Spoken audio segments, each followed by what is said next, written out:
A fossil hey from CFA. What's up guys? Ashby Gale here, owner of Charleston Fossil Adventures and photographer and co-author of A Beachcomber's Guide to Fossils. Today we are out with our Shark Tooth Hunting the Carolinas series up here in North Carolina on Holden Beach. Now, why are we up here? We are looking for Cretaceous fossils today. We want to find some mosasaur teeth, crow shark teeth, and all kinds of really cool sea biscuits and other Cretaceous bits dating back 75 million years. So let's hit the beach and see what we can find.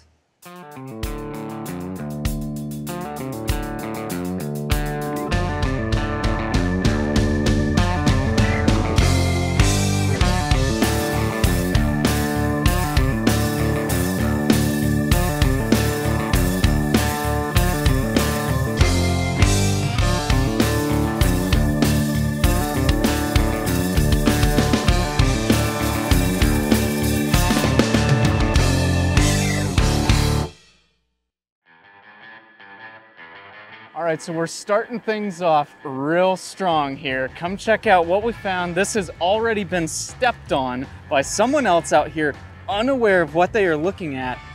This bone right here, if we flip it over, is going to be concave on that surface. It's convex here.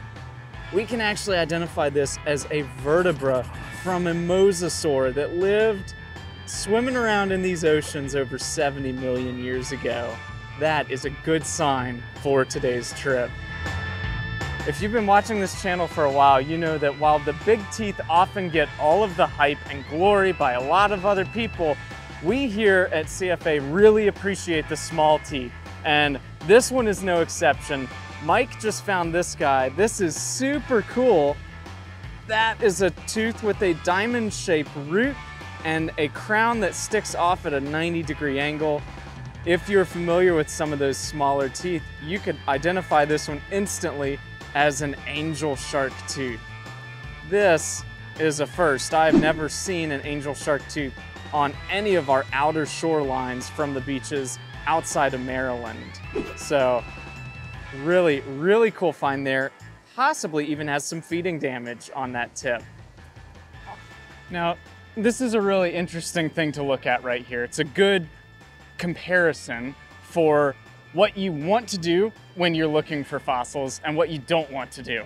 So right here we have an area that a lot of people have already been through, and you can see there are piles where they have moved these shells around. They've dug down through this material to look for the teeth that are hiding. Well, unfortunately, when they do that, all of this wet sand sticks to the shells, and so suddenly our nice dark black fossils that would be really easy to see right after the wave has kind of washed them clean, suddenly all of that sand sticks to them and it's really almost impossible to search this material. So when you find a nice patch of shells like this, please leave it undisturbed and look right on top, because often that's where some of the best finds are sitting. We got our first Cretaceous shark tooth of the day. This one of those early relatives of our current sand tiger sharks. Definitely a fish eater with that long crown and little extra cusplets or tiny teeth off to the side. We got another Cretaceous tooth right down here. Look at this beautiful tooth from Serratolamna that has often an asymmetrical root and asymmetrical lateral cusplets. So usually it looks like there would have been a second cusplet over here and then just one on this side. Really beautiful teeth. All right, we got our first crow shark tooth of the day. This one from Squalicorax pristidonis. The root poking out here. Hopefully the crown is attached. Let's see. Oh, looks like this one bit into something a little too hard for its tooth. So oblique, sheared off tip there with beautiful preservation across the rest of the tooth, indicating this one was broken during feeding during the Cretaceous.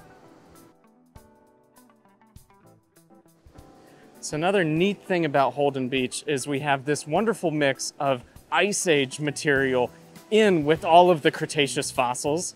So this is a little lovely upper tooth from a bull shark or dusky shark, lived here about 11,000 to 2.5 million years ago. So here's a couple of cool things that Mike found. We've got 2 fossils from the large saber-toothed herring, aka Ancotis. This was probably a very terrifyingly large fish with terrifyingly large teeth. This is one of the front or anterior teeth, and then this one is a section of the jaw, and you can see kind of where that tooth would have sat in the jaw, and it would have attached right there like that. So we've got another Squalicorax or crow shark tooth right down here, and this one we can see has the tip. Look at this beautiful tooth. Absolutely gorgeous enamel shining through there, and a full root. Wow. The neat thing about these teeth, a lot of people like to think of them as a cross between tiger shark and bull shark teeth. And it's true, in shape, they certainly look like it. Well, every now and then we find something that is a little hard to identify, and this thing has us in 2 main camps. Camp number 1, we have the leg of a crab or some type of very large crustacean in a concretionary nodule. So we often see this with nodules forming around the exoskeletons of invertebrates. Option number 2, maybe a little more exciting, would be we have a coprolite or fossilized poop that has preserved some different elements, maybe bones or maybe part of a crustacean in here. But for now, this one will remain a mystery. All right, we got one of our heart urchins here, straight out of the Cretaceous. Absolutely beautiful Hardouinia. Look at that, and there's the mouth, that 5-parted mouth that we see in all echinoderms. So sea stars, sea cucumbers, urchins, sand dollars, and of course, our sea biscuits. So we've got another really cool non-shark tooth find right here. This one is a rostral denticle from a sawfish called Ishirhiza. We have some of the adhering PD formation right there. Of course, this one being from the Cretaceous. And we're missing, unfortunately, one of the cooler parts, the enameloid tip that stuck off of the denticle. We really just have the part that was affixed inside the rostrum or the snout of the sawfish. Another thing we tell people to keep their eyes out for while they're beachcombing for fossils are any unusual shapes or patterns. And if we take a look right down here at this thing, we can notice that there is this weird black X inside that rock. And of course, what we can tell is that that is the edge of a fish vertebra that got sheared in half, showing that hourglass style of articulation there. So again, this one is embedded in the PD formation, so we know this was a fish swimming around in our oceans while the dinosaurs were alive. All right, so we ran across a fellow beachcomber out here that's also looking for some fossils, and they have a good eye. They know what to keep their eye out for because they picked up this piece right here. And again, we're talking about patterns. We're talking about interesting textures. We can see a really bizarre pattern along the edge right there. And then when we stare at that end, which is the perfect perpendicular cross section, we can see some lovely herringbone cross-hatching. Of course, anyone familiar with the Ice Age knows that that is the pattern formed by ivory from proboscideans. So this is a section of an ivory tusk from a mammoth or mastodon that lived here over 11,000 years ago, upwards of 2.5 million years. Wonderfully dense material, beautifully preserved specimen, and just has got some absolutely gorgeous colors in there. What a remarkable find.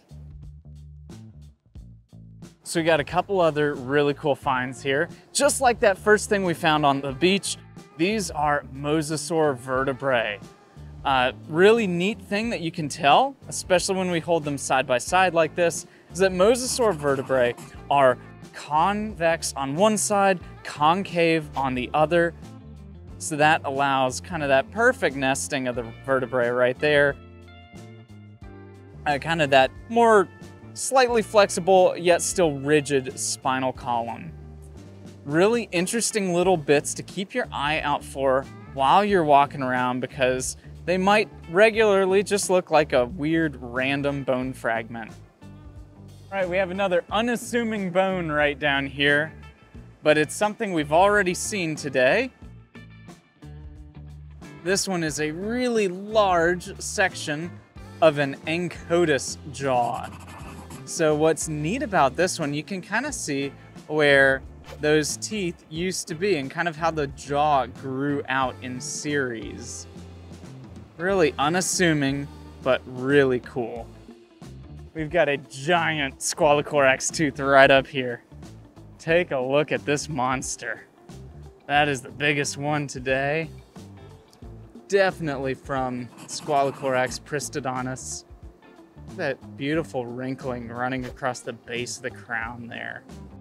Got a couple of neat invertebrates here. One's the actual shell and one is a steinkern, or the internal mold of a gastropod from the Cretaceous. Really interesting spire-shaped shell right there. The neat thing about this, so this is a bivalve called Exogyra cancellata. Again, another Cretaceous fossil infilled with the PD formation.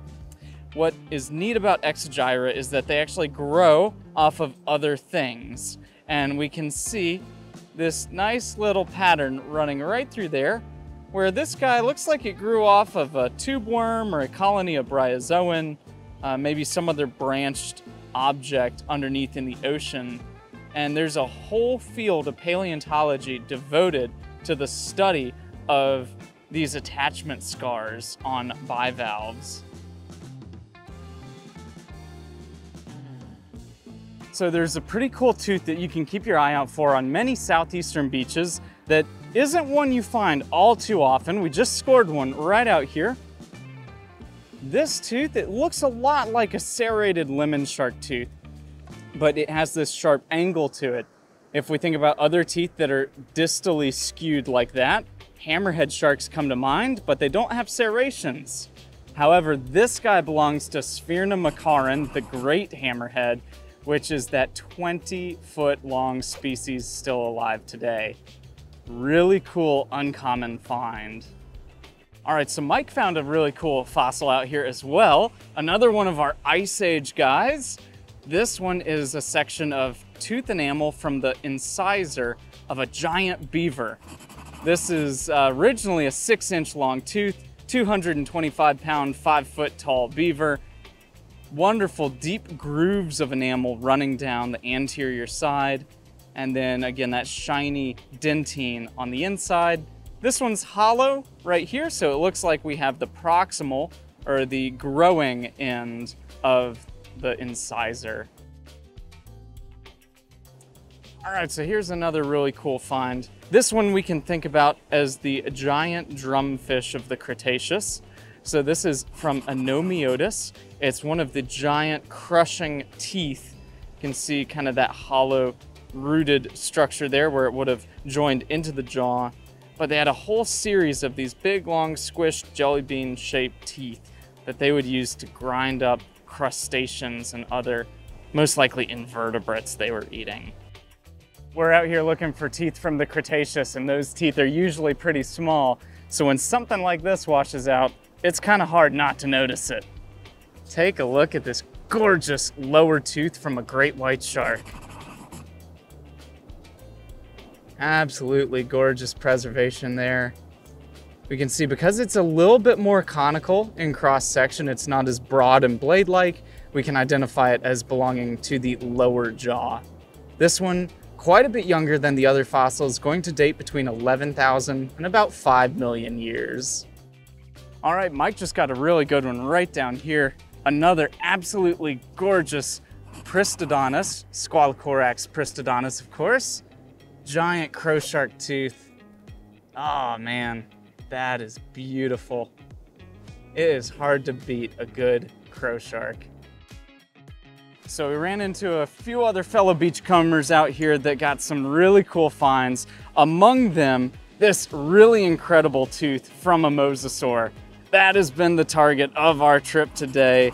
That is a beautiful tooth. We've got some of that fluting running down the edge there.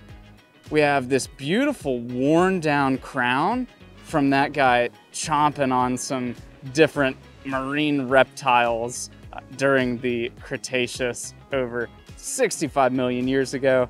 And then when we look at the proximal end right there, you can see that wonderful little oval cross section that is so indicative of mosasaurs. Help us identify them from some of those other marine crocs that might be found in this material out here. All right, so Mike found the find of the trip, made the drive worth it, coming all this way up here. Come on down, take a look at this thing. From the top, it just looks like nondescript bone, nothing too special. However, we can see this little opening right here. We flip it over and we see a pocket right here, and then we see another little pocket right here. This is an absolutely phenomenal section of mosasaur jawbone. It's missing the tooth that was right here, the one that was developing, and then the root of the other one here. But to have such a beautifully preserved 1, 2, 3 for 1 on that section of jawbone over 75 million years old, that is truly the find of the trip. Wonderful little tooth right here. Quite a bit smaller than the jaw fragment that we found, but you can see that little oval cross section. It's not quite as circular. And again, if you catch it just right in the light, that fluting around the edge, little tiny vertical facets that run up the side of the tooth. We've got yet another vertebra right down here. Check out this little unassuming oval sitting on the beach. But pick that up, we can see that beautiful concave, convex form right there. Sometimes it's simply as easy as looking down and having the tooth hit you in the face. It's so painfully obvious. Look at this great white. This one, a little bit wider, broader triangle, and much flatter, indicating this came from the upper jaw. Right here, beautiful gray and brown sand tiger tooth from the front of the jaw. Looks like we've got one little cusplet left on the side. And then right on over here, a blade from, looks like a lower great white shark tooth.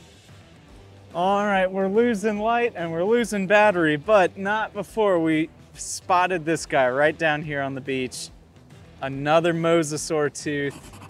Check that out, little conical hollow on the bottom. A little bit of a longer one there. Still has that fluting around the base. And still, at the end of the day, a mosasaur tooth. Again, you just never know.